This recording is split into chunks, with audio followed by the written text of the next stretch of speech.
Do not change your aim, change the approach. आपकी जो M है, एम्बिशन है, उसको बदलोगे ना तो कहीं नहीं रहोगे।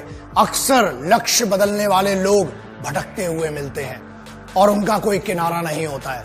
तो इसलिए हमेशा ये चीज, आप जो भी शुरू करें एक लक्ष्य बनाएं, एक एम्बिशन। मैंने सीखा, मेरे गुरुजी ने कहता था, मेरे बाबूजी कहते थे, और मेरे बाबूजी अभी भी कहते हैं, और मैंने अपने गुरुओं से सीखा कि बाप, लक्ष्य एक ही होना चाहिए, जिद एक ही होना चाहिए।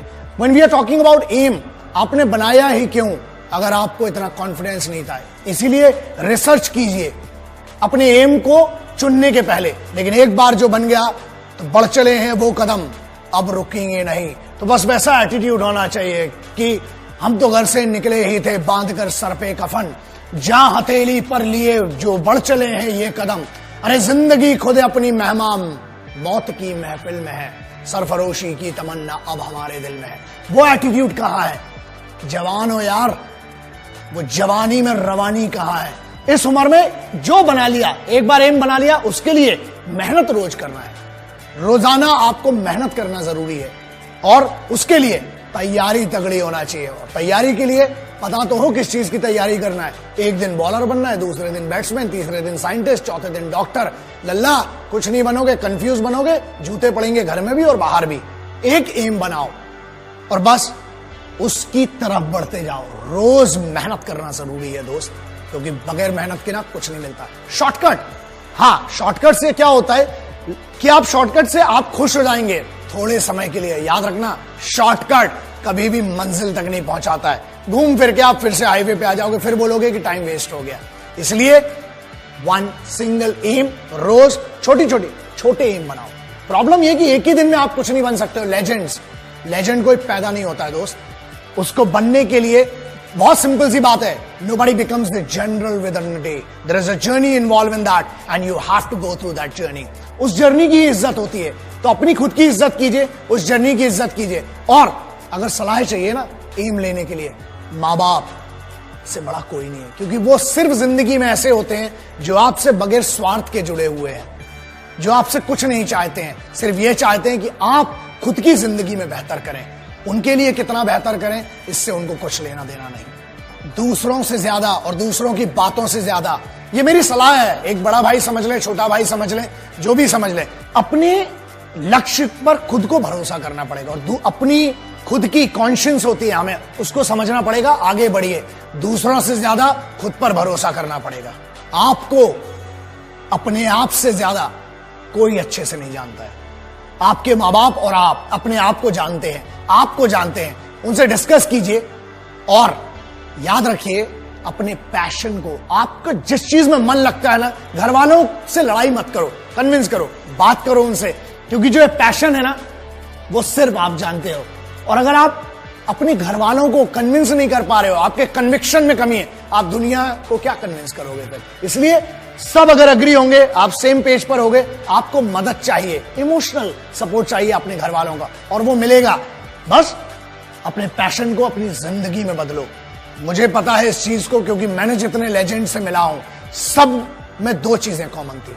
पहला, उन्हें हमेशा से वही बनना था, आज वो जहां पर हैं, उनने अपने रूट्स नहीं बदले।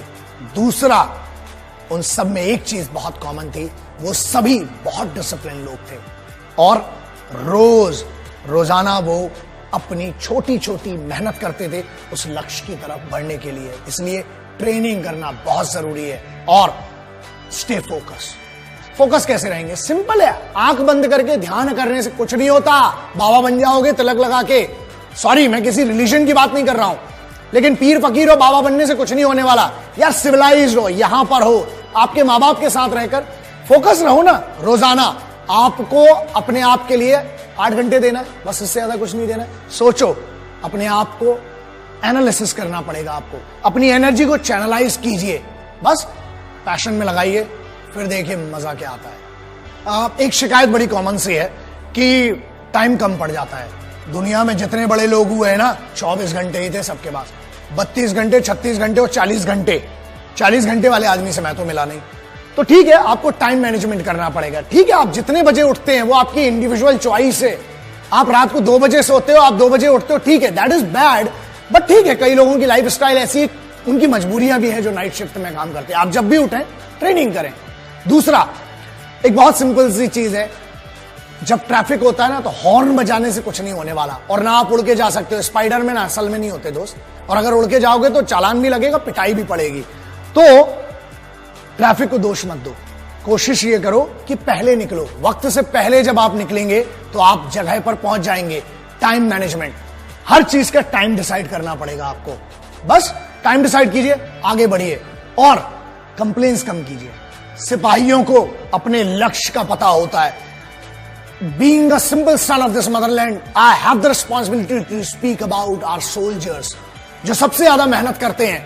बहुत सिंपल है ना, एक टास्क दिया जाता है, चाहे वो बंकर बनाना हो, चाहे वो राशन लाना हो, चाहे घर बनाना हो, चाहे अपनी एक रेजिमेंट को मूव करना हो, चाहे जंग लड़ना हो। याद रखिए, वो कभी शिकायत नहीं करते हैं, बस वो काम करते हैं, मेहनत करते हैं, क्योंकि उनका लक्ष्य क्लियर है कि हमें ये करना है। छोटे छोटे लक्ष्य बनाइए और उन छोटे छोटे लक्ष्यों के लिए रोजाना छोटी छोटी मेहनत कीजिए। एम को सीधा रखिए और बेइज्जती होना बहुत जरूरी है। मैं हमेशा कहता हूं, जब बेइज्जती होती है ना तो अंदर एक आग जग जाती है, और उस आग की दम पे ही आप करते हो।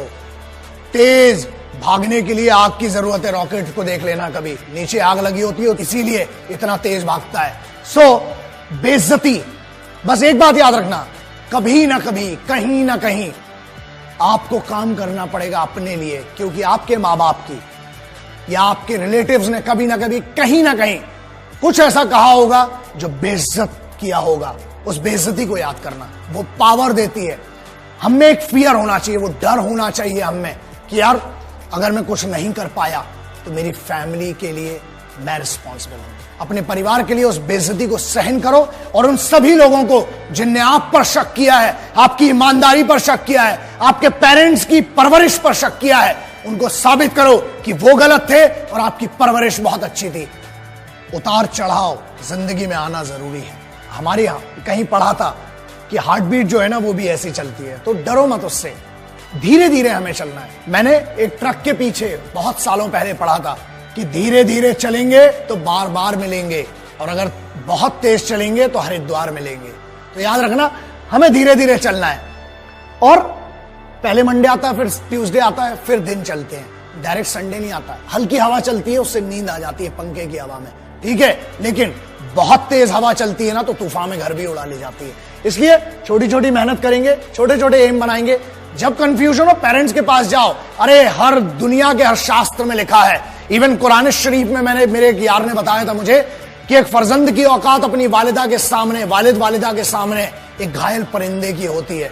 पैरों में जन्नत बताई गई है। हर धर्म कहता है कि अपने माँ बाप के पास जाके सरेंडर कर दो, कोई भी प्रॉब्लम हो। मैं अगर आज आपके सामने खड़ा हूं ना तो ये मेरे बाबूजी हैं, ये मेरी माँ है, सिर्फ उनके कारण ही खड़ा हूं, और उनकी वो परवरिश है, उनकी वो छोटी छोटी चीजें हैं, वो याद रखता हूं, कोशिश करता हूं कि मेरे उस एक्सपीरियंस से शायद आपका भला हो पाए।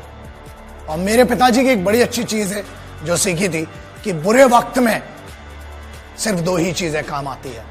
पहला, अपने ही बाजुओं की ताकत, और दूसरा अपनी ही अकल। इसलिए मतलब क्या है इसका मतलब यह है कि आपको अपना फिजिकल, अपना बॉडी भी ट्रेन करना है, अपना माइंड भी ट्रेन करना है, और ये वो चीजें हैं जो कंप्यूटर पर बैठकर नहीं हो सकती है दोस्त। धूप में जाना पड़ेगा।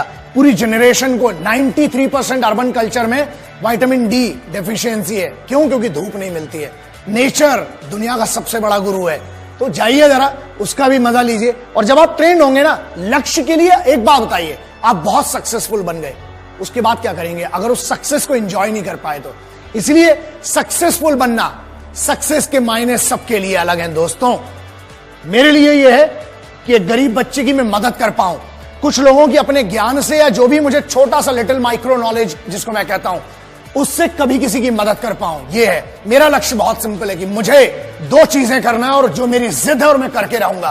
पहला, भारत में हर महिला को आत्मरक्षा, सर्वाइवल टैक्टिक्स आना जरूरी है और कंपलसरी होना चाहिए। Karate, judo, taekwondo, martial arts की बात नहीं कर रहा हूं, मैं बात कर रहा हूं survival tactics, how to use available accessories, और उसका उपयोग करके बचना कैसा। हर महिला को आना चाहिए, हर बच्ची को इंडिया में आना चाहिए। दूसरा, 1.5 साल की मिलिट्री ट्रेनिंग कंपलसरी। जो मैं लक्ष्य की बात कर रहा हूं ना, अगर वो ट्रेनिंग करी होती आपने तो शायद आज डिस्कशन ही नहीं कर रहे होते। Every Indian, every individual should be train for minimum 1.5 year. वो कल्चर है इंडियन मिलिट्री ट्रेनिंग का। मजा आएगा, फिर मुझे आपसे बात करने की भी जरूरत भी नहीं रहेगी। कोशिश करेंगे कि आप और हम मिलकर कुछ अच्छा कर सकें इस राष्ट्र को। राष्ट्र क्या है दोस्तों, कुछ चंद लकीरें नहीं राष्ट्र कहलाती हैं। देश वो है जिसके लिए सिपाही रोज अपना घर बार छोड़ के लड़ रहा है आपके लिए। आपको तो सिर्फ मेहनत करना है इस सिविल की दुनिया में, लक्ष्य बना के आगे बढ़ना है। देश के लिए मदद कीजिए, ये मैं आपसे बहुत एक भाई के तौर पर रिक्वेस्ट कर रहा हूं कि अपने काम को बेस्ट कीजिए, देश खुद तरक्की करेगा। जय हिंद, वंदे मातरम, इंकलाब जिंदाबाद।